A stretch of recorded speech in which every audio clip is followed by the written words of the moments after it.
Salut mes chers amis, je vais vous inviter à écouter un extrait d'un biologiste, un génétiste appelé David Bueno sur 3 matières importantes dans les programmes d'enseignement.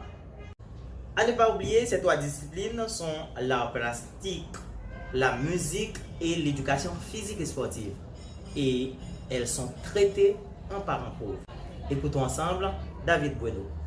Dans les programmes d'enseignement, c'est horrible de voir comment ils limitent les heures de l'art plastique, de la musique et de l'éducation physique et sportive. Normalement, elles sont les enseignements les plus transversales qu'on puisse avoir dans l'enseignement primaire et secondaire. Dans l'enseignement primaire, spécialement, le reste des matières devrait être construite sur la musique, l'art plastique, l'éducation physique.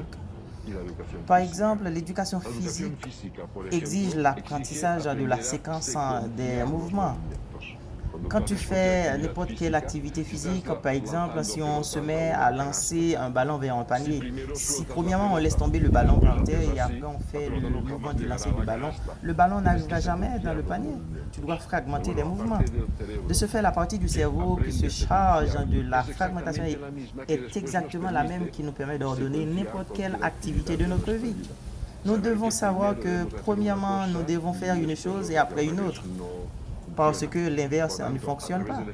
De ce fait, à travers les exercices physiques, nous sommes en train d'entraîner des parties de notre cerveau qui vont nous servir pour la lecture, pour additionner et pour n'importe quelle autre activité intellectuelle.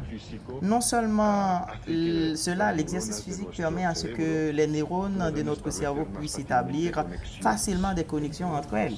C'est un système chimique. Il y a quelques années, entre 2 à 3 ans, depuis qu'ils ont découvert que faire des exercices physiques favorise l'apprentissage de n'importe quelle chose avec facilité et que si on n'avait pas fait d'exercice physique.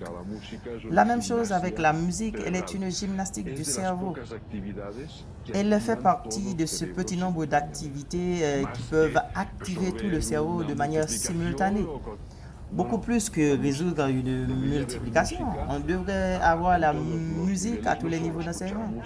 Non seulement écouter la musique, jouer de la musique à n'importe quel instrument, c'est la même chose avec l'art plastique.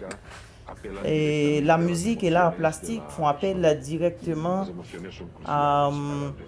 aux émotions de la personne. Et les émotions sont importantes pour apprendre n'importe quelle chose. Merci de nous avoir suivis. À la prochaine pour une autre vidéo. Ciao!